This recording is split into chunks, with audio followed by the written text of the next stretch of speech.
She always went above and beyond. You can. Well, howdy, y'all. Unky T here. This video here was from last fall, not too long ago. We're still in the fall now that I think of it. From November. A truly senseless crime, and truly heart-wrenching crime. And so I'll let y'all see it and decide for yourselves. First off, I want to introduce you to Suzette Penton. She has two sons, but Suzette is the librarian for the city of Polk City. For those of you who aren't from this area, Polk City is a community of about 1,500 people. It's quaint, it's quiet, it's almost crime-free. It's a wonderful community.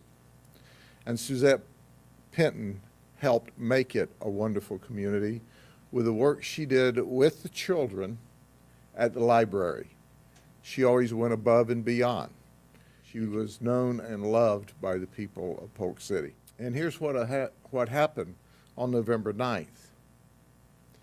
She left with her youngest son to run to the store for a few minutes.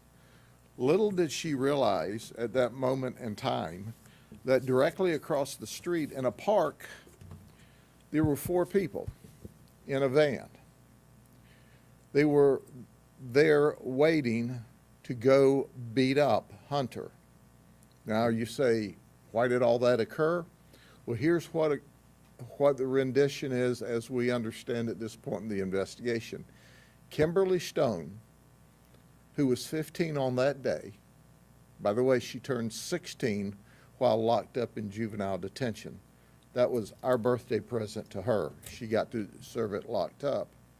Was the ex-girlfriend to Hunter Penton. They hadn't dated for about 6 months. Her new boyfriend is Elijah Stansel. He's 18 years of age. Well, Kimberly had been communicating back and forth online with Hunter and with other people, and also having, I would call it a post-dating disagreement, ongoing disagreement, where they were yeah-yaing and threatening and talking trash to each other.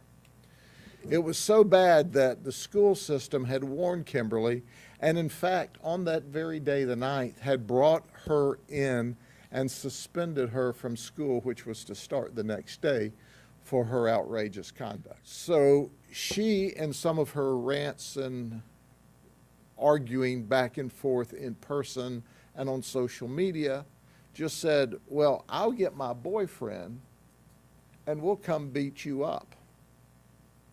So after school, that very day that she was suspended, and it was to start like the next day, she gets with her best friend, Hannah Eubank, and another friend by the name of Raven Sutton.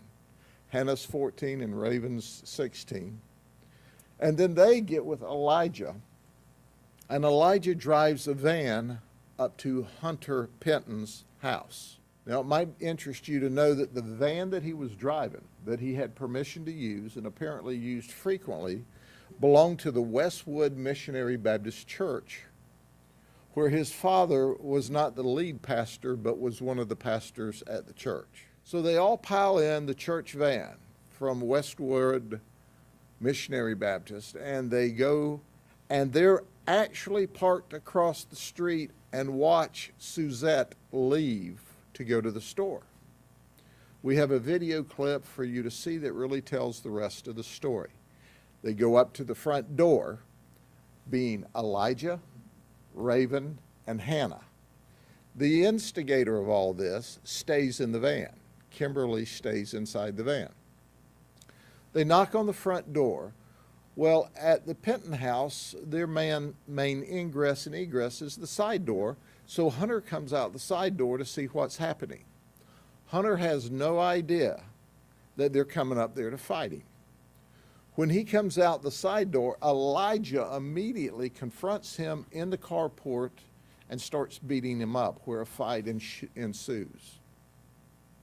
We see that Hunter tried to, or either was forced into, back into the house as a result of the fight. Elijah is fighting with Hunter.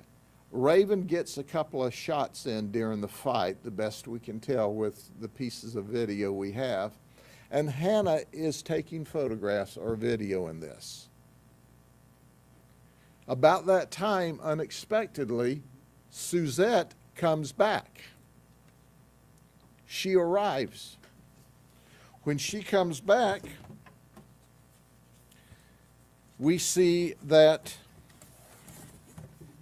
our ringleader here, along with the other two, just kind of hurry off back to their van. Suzette actually sees the fight. She gets out and goes to the van in her car. Suzette is trying to take photographs of the getaway van. Elijah stands still, runs over her, completely over her. She has tire tracks on her body where he runs totally over her. As we speak today, Detective Fulcher from our homicide team is on his way to the South County Jail where he's still locked up to charge him with murder. The 3 juveniles have been waived over by the state attorney's office from juvenile court to adult court, but are now facing adult charges of attempted murder that were originally filed, and as well as there was a burglary to an occupied residence and a battery. All of those are serious felonies. They now have a bond. So under the juvenile system, they would have had to have been released at 21 days, or they would have had to negotiate a program. Our team has been working hand in glove with the state attorney's office. The state attorney, Brian Haas, and I have talked, and we're all exceptionally upset. What started out as a bunch of kids going to go up there and be a thug, going to be a tough person, going to beat up a guy over because he used to date Kimberly, turned into a murder. He controlled and could have stopped the murder, but he's the one, he's the driver that in the church van ran over and killed this beautiful lady who is so well thought of in the city librarian. This was witnessed by a lot of people. One of them worked for county utilities. He did what the people of Polk County are expected to do. He followed the suspect vehicle, the van, south on Berkeley Road and called 911 and continued to follow the van and give updates until the Auburndale Police Department and the Sheriff's Office could intercept the vehicle as it was traveling southbound into Auburndale. What's interesting about this, with the exception of Hannah Eubanks, which has a really bad attitude, none of them have any criminal history. 0. So they went from being rowdy, out of control juveniles on this day to Elijah's charged with murder, and certainly we've got attempted murder charges still in place, as well as burglary to an occupied residence and battery, which are F1s. You see, she taught people right from wrong. She taught people how to do things the right way. But at this time, only Elijah is charged with the actual murder because he is the one that was driving the vehicle, and he is the one that ran over and feloniously murdered a lady that was doing nothing but trying to gather photographs of suspects who attacked her child at their home. Sure, if you look at the video, you can see clearly that he had the opportunity to back up, to drive around her, or not to hit the gas and run over her. He didn't clip her. He didn't try to turn away from her and accidentally hit her and she fell down. She was squared up and he ran over her. directly over her, rolled her underneath the van. Suzette didn't get to be with her family on Thanksgiving. She didn't get to share the joy of being with her children on Thanksgiving Day.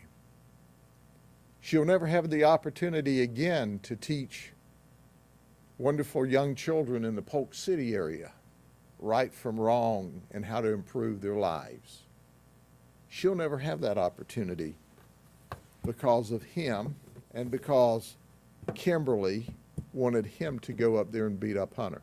Hannah, when we were talking to her, one of the detectives said, "Do you realize that this lady may die?" Hannah looked at the detective and said, "I've already been told that. I don't want to hear that anymore." You can be sure of one thing. We're going to see that the criminal justice system holds them accountable. Because whatever they meant when they started, he ended it with murder. And Suzette won't be there when her children get married.